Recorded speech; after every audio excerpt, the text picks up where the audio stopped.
આગળ વાત કરીએ સમાચારમાં સુરતના ઓલપાડમાં કોન્ટ્રાક્ટરની બેદરકારી સામે આવી છે। સેફટી વગર 63 ફૂટની ઊંચાઈ પર શ્રમિકો કામ કરતા નજરે પડ્યા છે।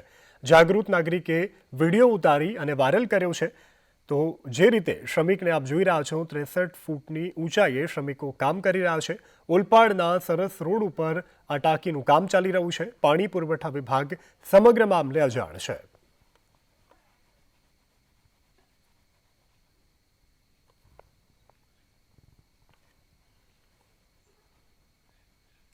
અમદાવાદમાં કેડિલા ફાર્માના માલિકની સામે કેસ નોંધાયો છે। સોલા હાઈકોર્ટ પોલીસ મથકે ગુનો નોંધાયો છે।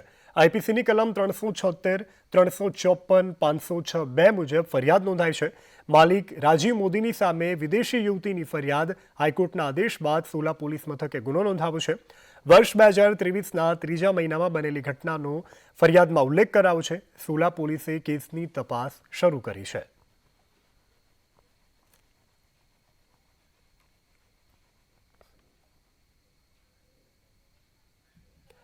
તો ખેડા સિરપ કાંડમાં વધુ એક આરોપીની ધરપકડ કરવામાં આવી છે। સિરપ બનાવનાર યોગેશ સિંધીના શાળાની ધરપકડ કરવામાં આવી છે। યોગેશ સિંધીના શાળા ગોપીચંદની સંડોવણી પણ તપાસમાં બહાર આવી છે। ઇથેનોલના બિલનું પેમેન્ટ ગોપીચંદના એકાઉન્ટમાંથી થયું હતું। સિરપ બજારમાં સેલ્ફ જનરેટેડ આલ્કોહોલ તરીકે વેચાતી હતી। નશાકારક સિરપથી અત્યાર સુધીમાં 7 લોકોના મોત થયા છે। અત્યાર સુધી પોલીસે સિરપ કાંડમાં સંડોવાયેલા 8 આરોપીઓની ધરપકડ કરી છે।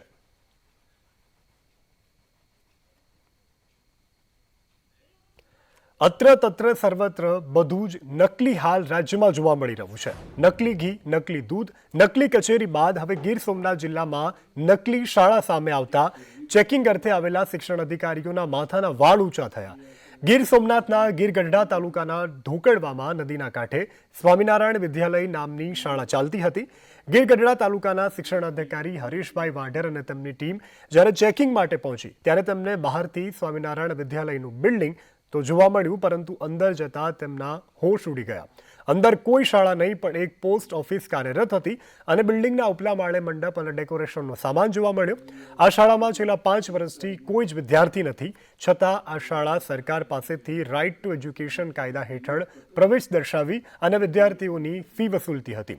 આ અંગે તાલુકા શિક્ષણ અધિકારી, જિલ્લા શિક્ષણ અધિકારીને રિપોર્ટ કર્યો છે, પરંતુ સવાલ એ છે કે છેલ્લા 5 વર્ષથી ચાલતા આ ગોરખ ધંધા પાછળ શું કોઈનું ધ્યાન નહીં ગયું હોય? શું તંત્રને આ બાબતની ભનક સુદ્ધા પણ ન હતી કે પછી અંદરના જ મળતિયાઓ દ્વારા કૌભાંડ ચાલતું હતું? જેવા અનેક પ્રશ્નો અત્યારે તંત્રની સામે ઊભા થઈ રહ્યા છે।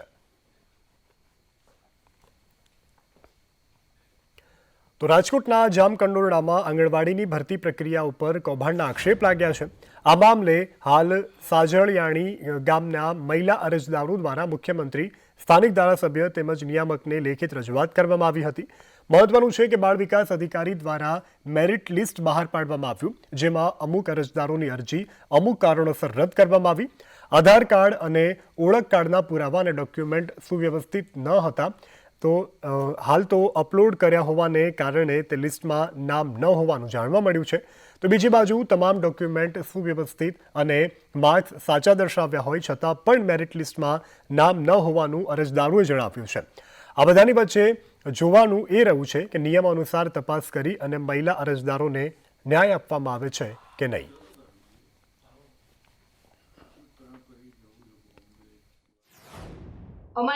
અમારા જ્યારે આઈસીડીએસ વિભાગમાંથી ભરતી પ્રક્રિયા બહાર પડી ત્યારે અમે પણ ફોર્મ ભરેલું અને સામેવાળા વ્યક્તિએ પણ ફોર્મ ભરેલું, પણ ત્યારે અમને જાણ કરવામાં જ આવેલી હતી કે તમે ફોર્મ ભરી કે ન ભરો, અમારો વારો ફાઇનલ છે જ।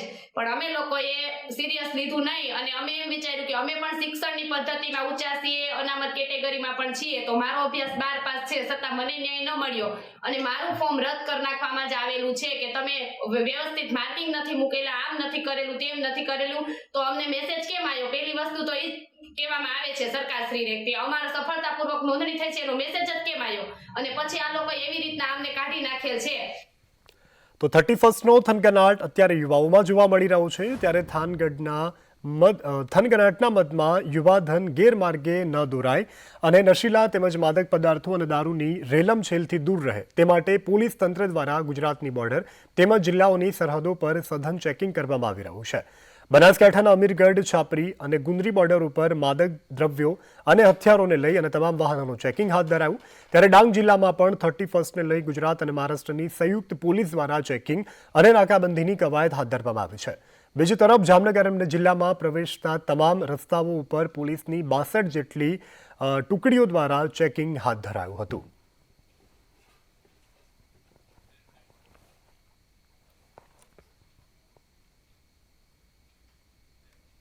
તો ભરૂચના સાંસદ મનસુખ વસાવાનું ગિફ્ટ સિટીમાં દારૂની છૂટ બાબતે નિવેદન. બિઝનેસ પ્લેસ હોવાથી બહારના રાજ્યમાં અને દેશથી આવતા મહેમાનોને ધ્યાને રાખીને આ નિર્ણય રાજ્ય સરકારે કર્યો છે.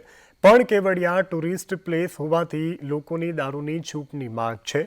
વ્યક્તિગત માનવું છે કે કેવડિયામાં દારૂની છૂટ ન થવી જોઈએ.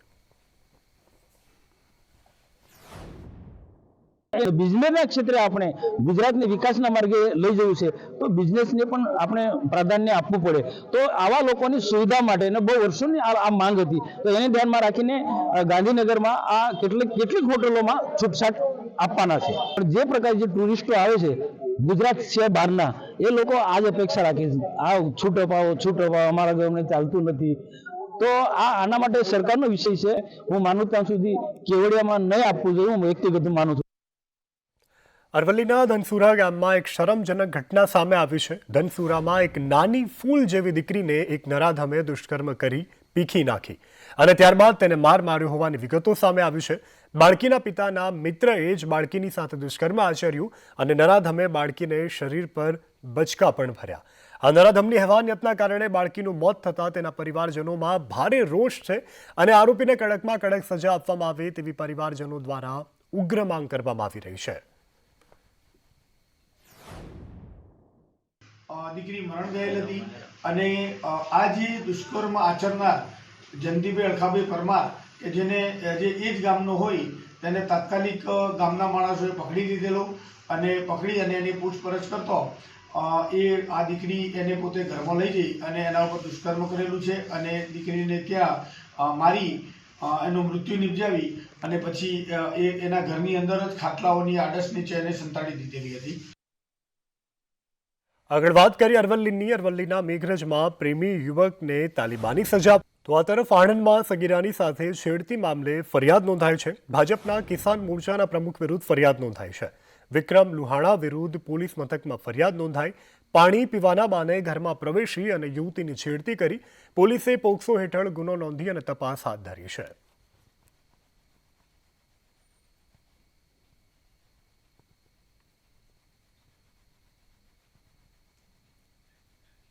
સાબરકાંઠા પંથકમાં પણ દીપડાનો આતંક જોવા મળ્યો છે. દીપડાનો વિડીયો વાયરલ થતાં પ્રાંતિજના ઘડીથી મઢ બાજુ જતો દીપડો જોવા મળ્યો હતો.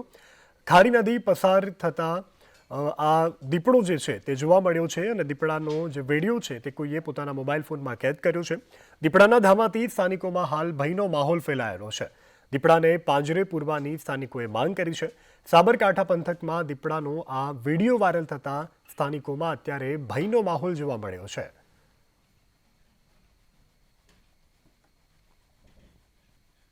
એક સાથે બે દીપડાઓ કેમેરામાં કેદ થયા છે. વલસાડના ધરમપુરના ઉઝરપાડા ગામ નજીકની આ ઘટના છે. અનેક દિવસોથી ગામ આજુબાજુ દીપડાઓ દેખાતા સ્થાનિકોમાં અત્યારે ફફડાટ જોવા મળ્યો છે. મોડી રાત્રે રોડ ક્રોસ કરતા મદમસ્ત બે દીપડાઓ કેમેરામાં કેદ થયા. રોડ પરથી પસાર થતા એક વાહન ચાલકે પોતાના મોબાઈલ ફોનમાં વિડીયો રેકોર્ડ કર્યો. વન વિભાગ દ્વારા દીપડાને ઝડપવા માટે પાંજરું ગોઠવવામાં આવ્યું છે. ગામ આજુબાજુ દીપડાની હાજરીથી સ્થાનિક લોકોમાં સતત ભયનો માહોલ જોવા મળી રહ્યો છે. રાજકોટમાં પશુ નોંધણી માટે આજે અંતિમ દિવસ હતો. રજાના દિવસે પણ પશુ નોંધણીની કામગીરી યથાવત રાખવામાં આવી.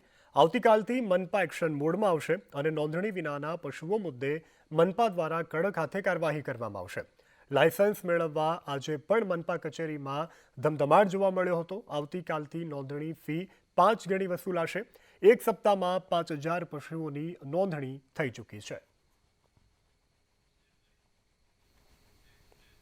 તો વર્ષ 2024ને લઈ હવામાન નિષ્ણાત અંબાલાલ પટેલે આગાહી વ્યક્ત કરી છે.